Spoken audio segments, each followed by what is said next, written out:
sebuah lagi filem yang dibikin dengan baik oleh Reza Sham Rashid, great debut by Mirul Aiman and a peak performance by Zul Arifin.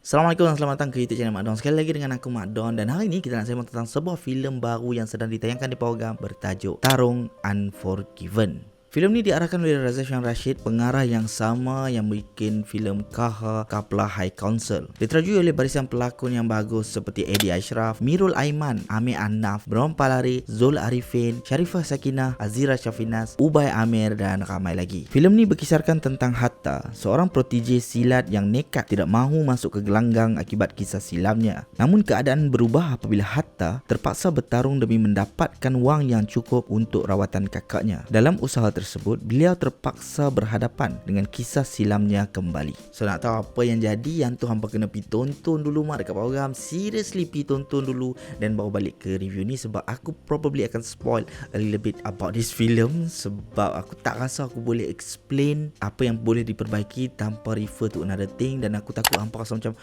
dia lemah sikit, so hampa tak mau tonton. Tak, they still worth your money, still worth your time, still deserve our support. So first of all, aku suka gila lakonan semua pelakon dalam ni mat. Kudos to Abang Wan sebab berjaya elevate everyone punya performance dalam filem ni. Great debut by Mirul Aiman. Memang dia punya perkembangan daripada Project High Council membawa kepada Tarung Unforgiven ni memang nampak jelas mat. Menunjukkan dia salah seorang lagi our rising star. Dan bukan pelakon utama dia saja, tapi pelakon tambahan pun sama. Aku rasa dari segi lakon layar kot, hampa boleh tengok ketika sebuah babak tu berjalan, pelakon-pelakon lain dia bukan sekadar berdiri tau. Dia ada gerakan, dia ada macam aduh tak mau tengok, dia ada macam okey baik, dia ada a small gesture yang menghidupkan babak dalam filem ni. Kemudian yang paling aku terkesima sekali adalah Zul Arifin mat. Aku rasa watak Zul Arifin ni adalah ketua gangster yang memang aku dah lama tunggu. Someone yang tahu he's the man. Dia ada aura, dia ada power, dia tahu how to bawa group ni ke satu direction yang lagi bagus, lagi elok, lagi orang kata berintegriti. Intonasi suara dia tak payah cakap amat, memang intimidating lah. Tetapi dari segi gerak jalan dia bersama dia punya pack, kemudiannya dia punya lentok kepala ketika melihat Khalid, facial expression ketika melihat Khalid, and part yang paling aku sorok tonton adalah ketika salam dengan Hatta yang nak tunjukkan kata aku ada power over you, macam tu. Dan ini salah satu kekuatan Reza Sham actually, visual storytelling. Dalam sebelum-sebelum ni pun dia banyak main visual storytelling, dia punya lighting, dia punya world building semua tu, and aku sangat happy. Dan all those little details sebenarnya dia memperkuatkan lagi karakter dalam filem ni, dan itu yang hampa patut ambil apa orang kata take note sama tau. Hampa jangan sekadar tonton saja, hampa tak perasan apa yang karakter tu buat, yang buatkan dia lagi, yang memperkuatkan lagi karakter dia, kewujudan dia dalam filem ni. Dan aku sangat-sangat happy dengan Zul Arifin punya performance. Memang aku rasa dia peak performance, and aku nak lagi semua ni dalam another prequel or sequel mat. And I love how dia buat actually tarung tu bukan sekadar tarung di gelanggang, tetapi juga pertarungan masing-masing. You know how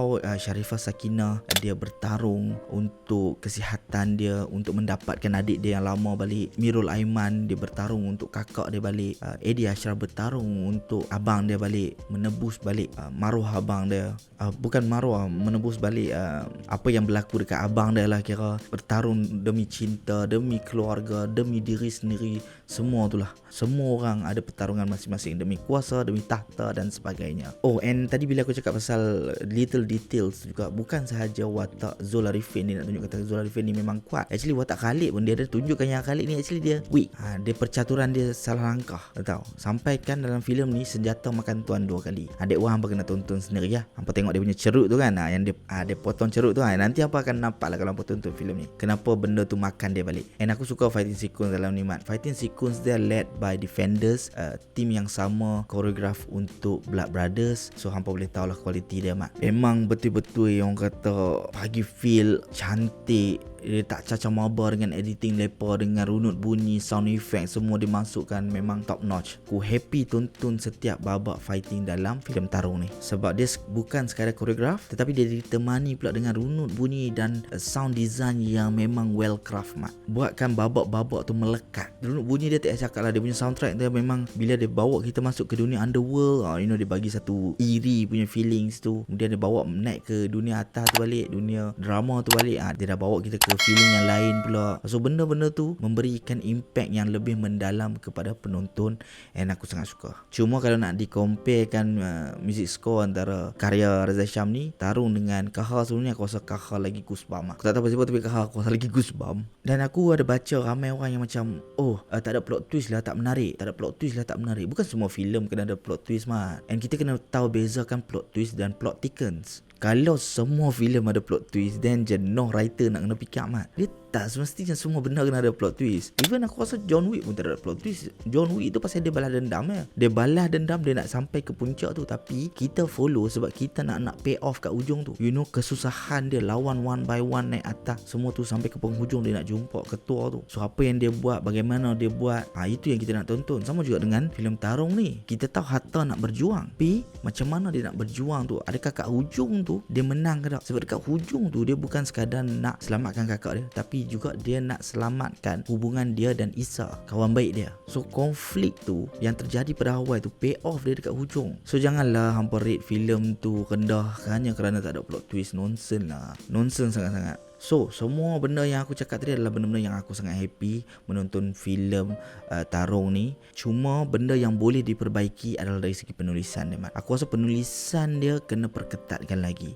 Dalam filem ni dia ada dua konflik. Satu konflik adalah konflik perebutan tahta, kuasa. Dua, konflik antara Isa dan juga Hatta. Sebab tu waktu opening awal tu dia dah tunjukkan tentang underworld dan juga dunia Hatta. Kemudian dekat ending hujung tu pun benda yang sama. So ni yang bahaya sebab dia ada dua konflik dan dia nak selesaikan kedua-dua konflik tu dalam satu masa yang singkat. Bila dia buat macam tu, dia akan ada karakter yang underdeveloped, dan kedua dia akan buatkan emosi tu dia tak sampai habis. Kita rasa kita seronok tonton, kita boleh meletakkan diri kita di dalam diri Hatta, dalam diri Isa, tetapi untuk kita nangis teresak-esak tu kerana dia tak develop betul-betul. Sebab emotion tu adalah big part of this film lah. Kalau awal tu dia buat, dia nak tunjukkan kata Hatta ni betul-betul nak minta maaf dekat Isa, tapi Isa duk reject. Dekat hujung tu dia akan pay off tu yang dia macam okay fine, aku terima lah.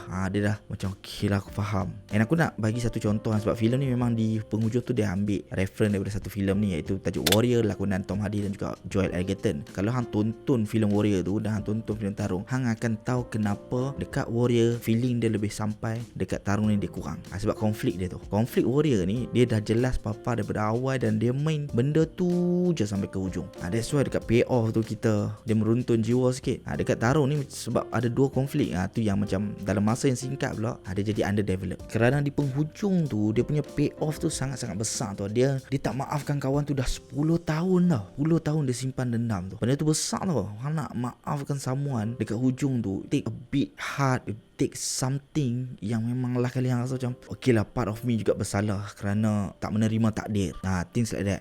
So benda tu yang nak portray dekat hujung tu, benda tu yang nak meruntun jiwa tu, yang tu yang dia underdeveloped sikit. So rugi sikit sebab aku rasa dengan lagu Noh tu memang dia dah buatkan kita bendayu-dayu dah mak actually. Dan aku harap the next sequel or prequel dia dapat highlightkan kepada satu konflik yang memang aku tak tahu, aku rasa maybe okay untuk kita buat dua konflik, tapi aku rasa dia memerlukan masa yang panjang sikit untuk betul-betul grow benda tu menjadi something yang orang kata memorable to audiences. Tapi still Mat, aku beritahu kat hampa, filem ni masih lagi berada di tahap yang low. Sebab kewujudan Reza Sham and the team ni adalah vital to the industry Mat. And aku tak sanggup nak tunggu another 5 years untuk Reza Sham punya next product. Aku pernah jumpa dia dan aku pernah tanya dia pasal long gap waktu direct filem. Kenapa long gap daripada awal dululah. CEO membawa ke pusaka, membawa kepada Kahar tu kan. So aku tak sanggup nak tunggu benda tu dah. Team Alpha 47, team Reza Sham, the whole team Tarung ni deserve all the love, deserve all the support we can give to them, deserve your money and your time. Kritik tetap kritik, apa yang boleh diperbaiki harus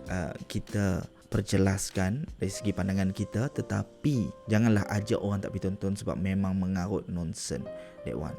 So pi tonton filem Tarung di Pawagam. Aku dah tonton 2 kali. InsyaAllah aku akan cuba tonton kali ketiga. Tapi aku cuba nak bawa someone, bukan someone, I mean like a group of people. InsyaAllah kita tengok nanti. And insyaAllah hujung minggu ni aku akan keluarkan video vlogging aku di set penggambaran Tarung Unforgiven. So jangan lupa subscribe. Road to 10,000 subscribers. Kita jumpa lagi next video.